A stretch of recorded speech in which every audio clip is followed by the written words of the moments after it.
As individuals who are driven by desires, each of us spends our lives chasing after and pursuing certain things that we perceive have value.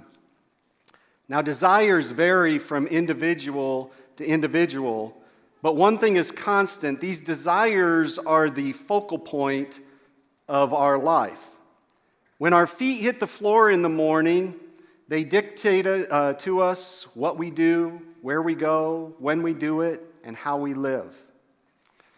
And this morning, I want to take a look in God's Word and see what it has to say about our desires. But before we do that, I'd like each of you to kind of take an inventory of your own life in an effort to kind of pinpoint what it is that drives your life. You know, for some of us, it might be possessions, something that we own or something that we'd like to own. For some, it might be a position, one that we currently have or maybe one that we'd like to attain. For some, it might be a relationship that we're involved in. For others, a pursuit or an achievement that we're striving to accomplish. For some, it's money. Accumulating wealth and adding zeros to our net worth, that's our all-consuming passion.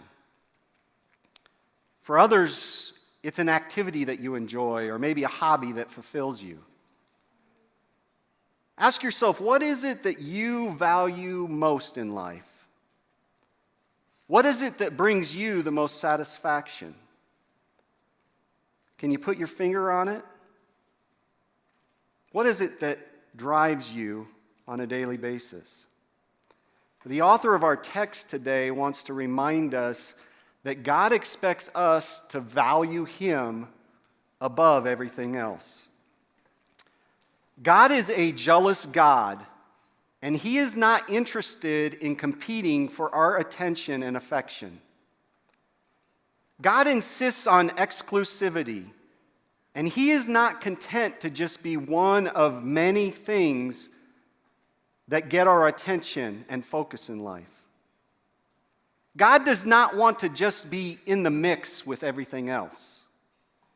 He wants to be the one who is the affection of our desires. He wants to be the one in whom we find our satisfaction. Now, for the readers of the book of Samuel, this expectation that God is to be valued above everything else was not a new one for them. Actually, God established this truth very early in the life of the nation of Israel. As soon as He had rescued them from slavery in Egypt, He led them to Mount Sinai, where He delivered to Moses his very first written revelation to the nation, known as the Ten Commandments. And the very first commandment clearly outlines for us how God expects to be valued. And the first commandment states this: "You shall have no other gods before me."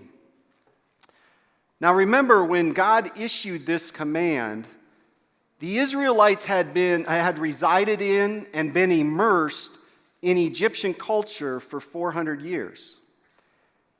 And the Egyptians believed that the entirety of life was influenced and controlled by the gods. And this view of life predominated Egyptian society to such an extent that they believed that every activity that happened in life could be attributed to the operations of a particular deity.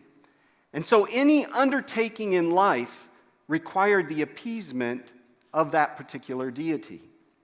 And so for 400 years, generation after generation of Israelite was indoctrinated with this thinking that you needed to appease a god in order to be successful in that particular area of life. And so with this first commandment, God addresses this mentality, and He puts the Israelites on notice that they are not to allow any life pursuit to be valued more than Him. No God, or perhaps more accurately, no life pursuit that God represented is to take precedence over him. He is to be prized above any life pursuit. And so the concept of idolatry is not about an image. It is the sin of acknowledging that something else has more value than God. It is the sin of acknowledging that someone else is the source of and supplier of our satisfaction. At its core, idolatry is craving, wanting, enjoying, and treasuring anything more than God. It is loving something more than God that should be loved less than God. Now, 40 years later, a whole new generation of Israelites is ready to go into the promised land. And Moses proclaims to them a new commandment. He says this, "You shall love the Lord your God with all your heart, with all your soul, and with all your might." Now, this is the positive alternative to the first commandment. The flip side of not valuing anything above God is loving him with our entire being. They're two sides of the same coin. They're the same expectation, just stated a little differently. But our love for God is to be all-encompassing. There is no room for divided attention or affection. God wants us to love him wholeheartedly. Jesus picked up on this reality in Matthew chapter 6, when he said to the Israelites of that day, "You can't serve two masters. Either you're going to love one and hate the other, you're going to be devoted to one or despise the other. You can't serve God or he selected, or money." And so Jesus says you can't love God and your life pursuit, whatever it is, money, possessions, you can't do both. God wants our wholehearted love. And so these two foundational truths, that we are not to value anything above God and that we are to love him with our entire being, were the basis of God's expectation for Israel. But as we read the book of Judges, we discover that Israel repeatedly refused to adhere to these expectations. And the trend does not reverse when we get to the book of Samuel, which is what we are going to look at today. The book of Samuel is the story of how Israel transitions from a nation being led by judges to one being governed by kings, just like all the other nations around them. And it recounts for us how Israel's desire for a king to replace God was both disastrous and detrimental for the nation. And the initial story that we encounter of Samuel's birth, it previews for us our theme today, that God expects us to value him, treasure him, prize him more than anything else. In the first 8 verses of the chapter, we're introduced to a man by the name of Elkanah. And we're told he has 2 wives. One who has provided him with a number of children, and another one that he has a special love for, but we're told that she's barren. And because she's barren, we read that her rival, the other wife, kept provoking her in order to irritate her. I'm not sure what was involved with this provoking, but apparently it was quite disturbing to Hannah. And it got so bad that we read that she would weep and would not eat. And this went on year after year. So you can imagine the emotional turmoil that Hannah was enduring. But what connection does barrenness and the desire of a woman to have a child have to do with kingship and the nation of Israel? Well, this story of a barren woman who has no child is actually the story of a barren nation that has no king. And so the birth story of Samuel kind of functions as a commentary on the birth of kingship in Israel, and it gives us God's viewpoint of kingship. And it's not complimentary. We first hear God's opinion voiced in verse 8. When Elkanah asks Hannah a series of questions, he says, "Hannah, why are you weeping? Why don't you eat? Why are you downhearted? Don't I mean more to you than 10 sons?" Now, based on his questions, it's evident that Elkanah certainly understands Hannah's plight. But it is also apparent that he can't help but feeling somewhat slighted and maybe even a little bit rejected. Hannah's refusal to be comforted, her disconsolation, her bitterness of soul, says something to Elkanah about her attitude towards him. Her unquenchable thirst for a son actually exhibits an insufficient appreciation for her husband. And so Elkanah's questions reveal his feelings of being slighted, unappreciated, and undervalued. And although his words are an attempt at consolation, they're also words that carry an aggrieved tone and kind of a mild reproach to Hannah. After all, if she truly understood her husband's worth, if she really valued him like he should be valued, she would realize that 10 sons couldn't replace him. And Elkanah's feelings of rejection ultimately reveal God's feelings of being undervalued by his people when it comes to the matter of kingship. In chapter 8, God is instructing Samuel about Israel's request for a king, and he says this, "Listen to all that the people are saying to you. It is not you they have rejected, but they have rejected me as their king." And so at this point, all one has to do is have God say to Israel what Elkanah said to his wife. "Israel, why do you weep? Why are you so downhearted about this matter of kingship? Am I not worth more to you than 10 kings?" That same question is intended to be answered by every reader of the book of Samuel. It's intended to be answered by every one of you today. God's question to Israel is his question to us, and that is, am I not worth more to you than 10 zeros in your bank account? Am I not worth more to you than 10 promotions or 10 degrees? Am I not worth more to you than 10 vacations or 10 houses? Whatever it is that you identified at the beginning of our time together, is God worth more to you than that life pursuit? It's a sobering question. And initially, when it's posed to us, our immediate response is, yes, God, of course you're worth more to me than that. You see, intellectually, we recognize that, God is worth more than anything that we pursue in life. The problem is that practically, by our actions, how we live our life, the real answer to that question is, no, God, you are not worth more than these life pursuits to me. Our refusal to find satisfaction in God alone says something about our attitude towards him.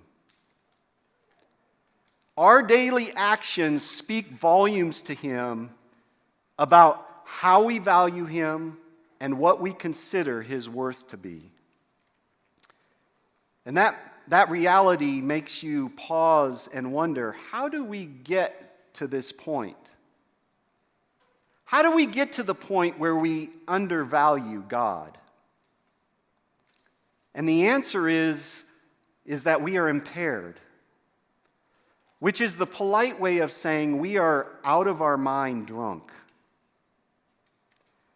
It's no coincidence that when Eli first sees Hannah in the temple, and she is very distraught, pleading with God for this child, that Eli mistakes Hannah for a drunk. And he asks her this question: how long will you keep on getting drunk? Now, as it turns out, Hannah is not literally drunk. But the author of our text brings her sobriety into question as a way to assert to the readers that anyone who relentlessly pursues after and seeks satisfaction in something other than God is, in God's opinion, intoxicated. They are literally drunk on their desires.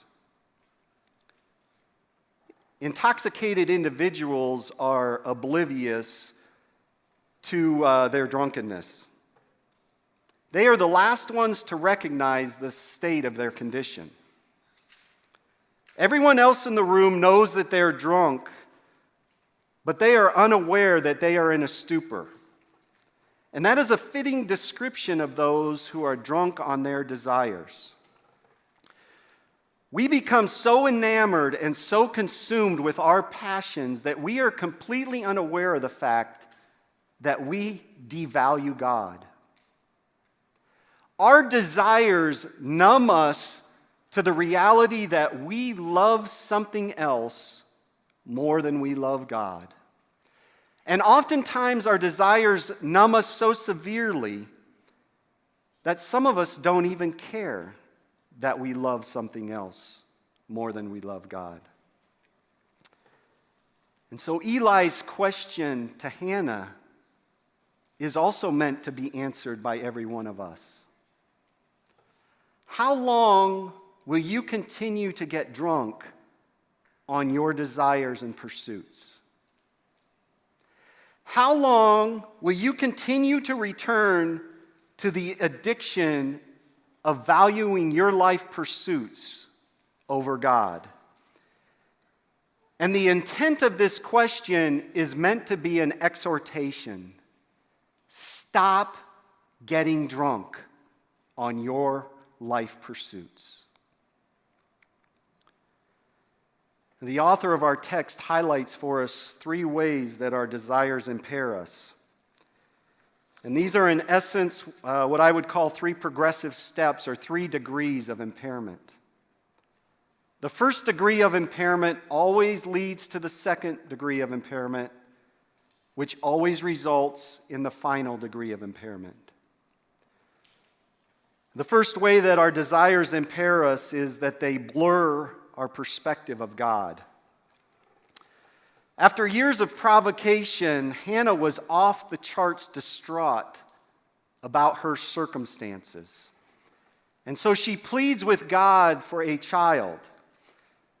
But the reality is Hannah did not genuinely want a child. You see, if she really wanted a child, she would not have made a rash vow to give that child away. What Hannah wants is a solution to her problem. She no longer wants to be ridiculed.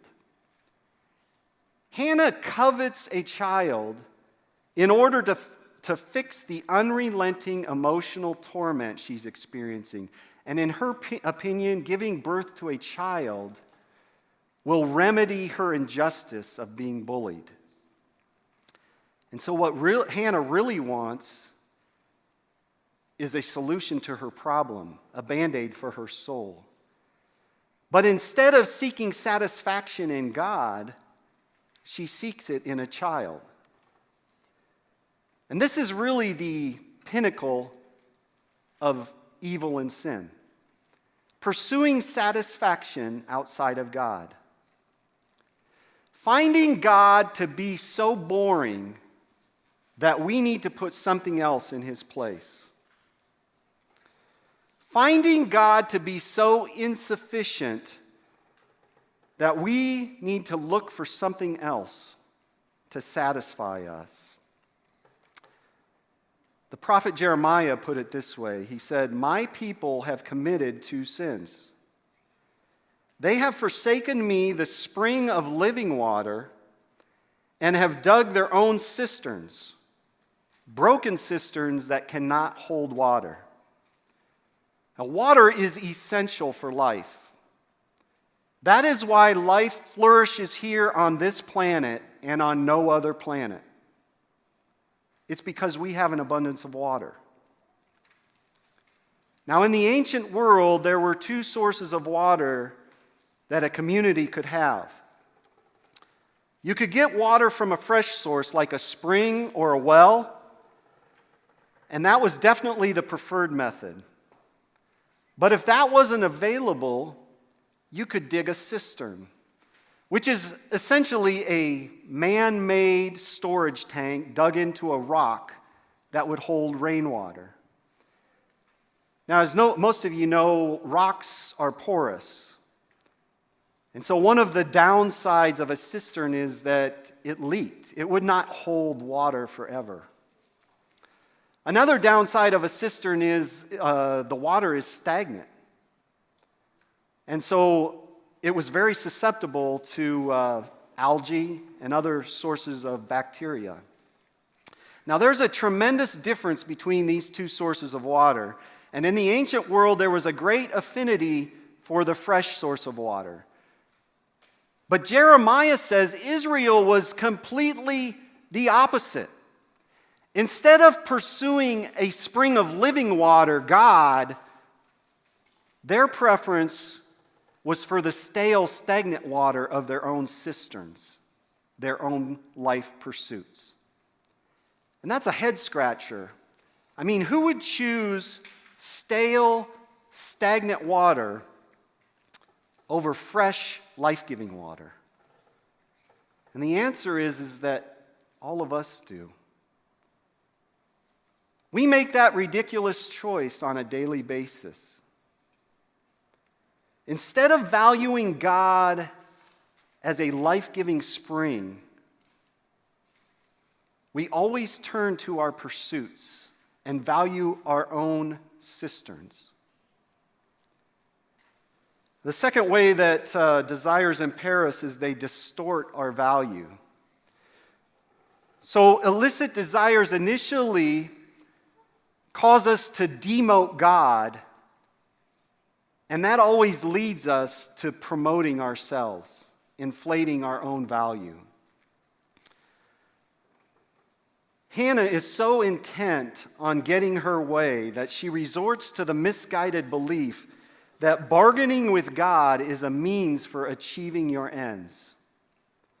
Hannah promises God, if you'll give me a son, I'll give him back to you. Now in Chronicles, we learn that Elkanah, Hannah's husband, is a Levite. And from Numbers, we know that God had already called dibs on the Levites. Every male Levite belonged to God. They were his possession. And so Hannah essentially offers God something that already belonged to God. It is the epitome of arrogance, really. To think that we have something to offer God and to think that God is so desperate that he needs something from us. And that's the problem with our desires.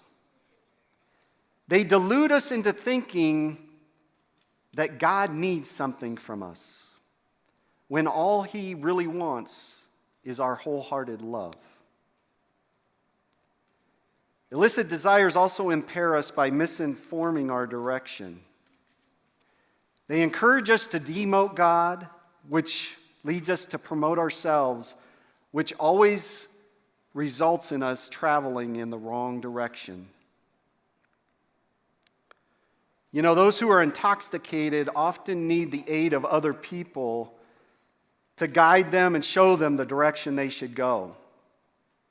Intoxicated individuals are oftentimes disoriented, don't know where they should be or how to get there, can't walk a straight line. And that is a great description for those of us who pursue satisfaction outside of God. After Hannah conceives her son, Her husband is going to go up to offer sacrifices, but Hannah informs her husband that for a period of a couple years until the child's weaned, she's not going to go with. And so Elkanah says to her, "Do what seems best in your eyes."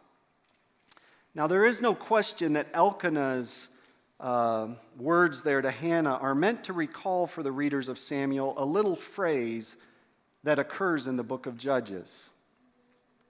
The phrase is this. It says, "In those days Israel had no king. Everyone did what was right in his own eyes." Now, in the book of Judges, this is not meant to be a positive statement about the nation of Israel.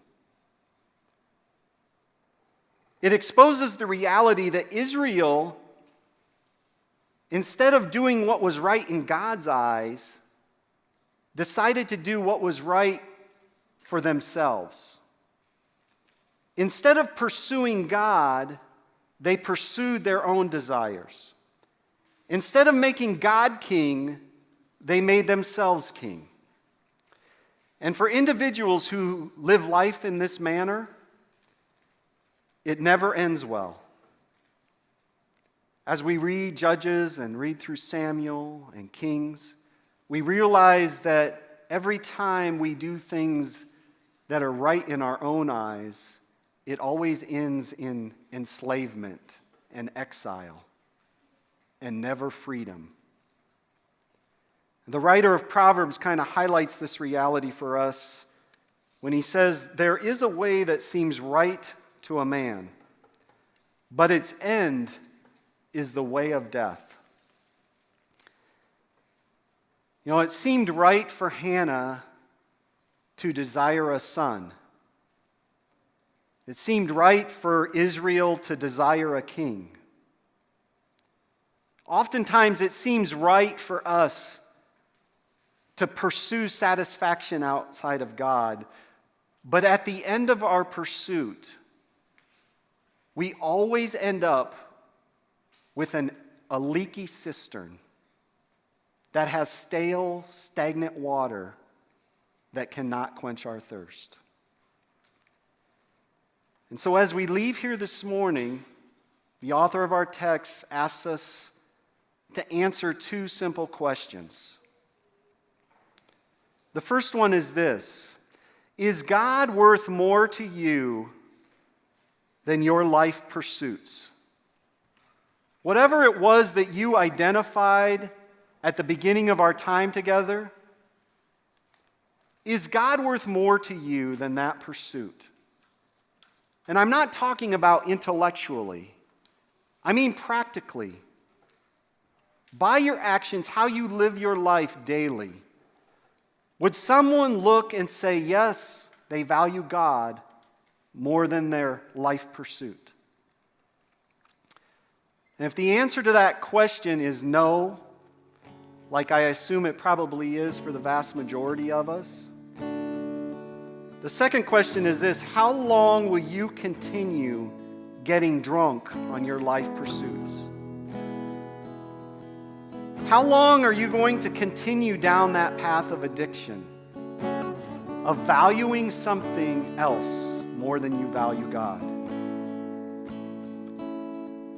My prayer is that today the drunkenness stops for all of us.